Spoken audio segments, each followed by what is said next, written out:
សួស្តីអ្នកទាំងអស់គ្នាថ្ងៃនេះមកជួបគ្នាទៀតហើយជាមួយនឹង Jenny Sakura Gaming ថ្ងៃនេះខ្ញុំមកប្រាប់បងប្អូនពីរបៀប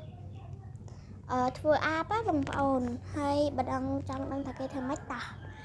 យើងលេងតួអង្គស្រីចង់យើងទៅរកតួអង្គស្រីមួយទៀតមក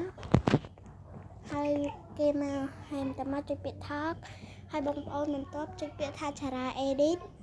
នៅកន្លែងចិត្តសម្លៀកបំពាក់អាវហ្នឹងណាហើយបងប្អូនអស់ទៅក្រោមចុចពាក្យថា Invisible Character ចុចបំបាំងកាយហើយបងប្អូនចុចពាក្យថងម្ដងទៀតបងប្អូនចុចរូបអាវហើយបងប្អូនរកអាវណាដែលសមធ្វើជា app ហើយបងប្អូនចុចពាក្យថងម្ដងទៀតបងប្អូនចុច Chara Edit ម្ដងទៀតមកហើយបងប្អូនចុចពាក្យ Reset ចឹងវាចឹងណាហើយបងប្អូនចេញក្រៅបងប្អូនចុចលើអាវម្ដងទៀតហើយបងប្អូនចុចអាកន្លែងខមមិញហ្នឹងមកនៅខាងឆ្វេងបងប្អូនចុច Chara Edit ទៀតមកហើយបងប្អូនចុចកន្លែង Back Visible ហ្នឹងមកនៅលើពាក្យ Reset ឃើញអត់ហើយអញ្ចឹងមកបងប្អូនចុច Chara Edit ម្ដងទៀតបងប្អូនចុច Item នៅកន្លែងហ្នឹងមកហើយបងប្អូនចុចកន្លែង head ហើយបងប្អូនចុចលើ pumpkin head ចឹងមកចុចមកអូខេហើយបងប្អូនស្រ័យស្រង់ទៅស្រ័យស្រង់ដាក់វាទៅក្រោមអូខេហើយចេញចុចពាក្យ y set ចឹងមកហើយបងប្អូនស្រ័យស្រង់ទៅទួយធំតប៉ែតទៅទៀតនេះធ្វើបានទៅតែគ្នាហើយបងប្អូនចុចវាប៉ុណ្ណឹងណាចុចបានប៉ុណ្ណាក៏បានដែរបងប្អូនហើយបងប្អូនចុចបដូរពណ៌ហើយបងប្អូនបដូរពណ៌បែបហ្នឹងមកចង់បានដិតក៏បានអត់ដិតក៏បានដែរតែដិតវាស្អាតជាងហើយវាសមជាងចឹងមកហើយបងប្អូនចុចពាក្យ wait ឲ្យគេនៅហ្នឹងហើយយើងទៅដូរម្ដងធ្វើជាខ្លួនហ្នឹងធ្វើជាខ្លួនហ្នឹងម្ដងចឹងចូលទៅចុះអស់ទៀតបងប្អូន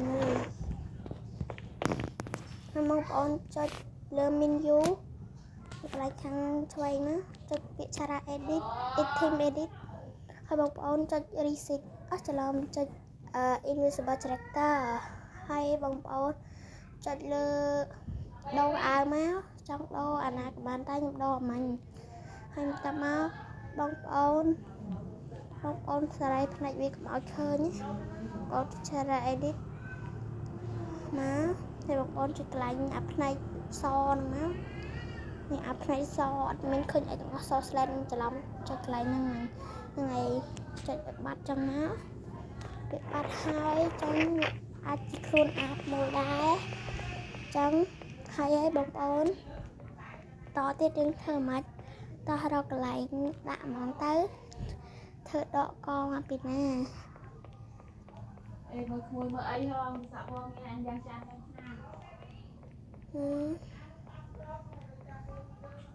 ហើយយកមកតាមយើងមកឃើញអត់វាមិនតាមយើងតែវាអត់សូវទំនងបងប្អូនដូចរត់ដដែលហ្នឹងតែវាអត់សូវទំនងមែនប៉ុន្តែអ្នកខ្លះគេចេះចឹងចេះជាខ្ញុំចឹងគេធ្វើបានល្អចឹងយើងចុចពាក្យ menu ដល់ទីទៅចុចពាក្យ Chara Edit Item Edit ទៅហើយយើងដាក់ slip ចឹងទៅចុចកន្លែងចុចនេះចុចកន្លែង post mode ហ្នឹងមកចុចពាក្យ slip តាមមកបងប្អូនចង់ប្រវែបែបមិនក៏បានដែរឲ្យសំធ្វើជា app ដកកអញ្ចឹងបងប្អូនព្រោះតានោះខ្ញុំធ្វើពុះវាទៅខាង app ខុសឡើងទៅប៉ែត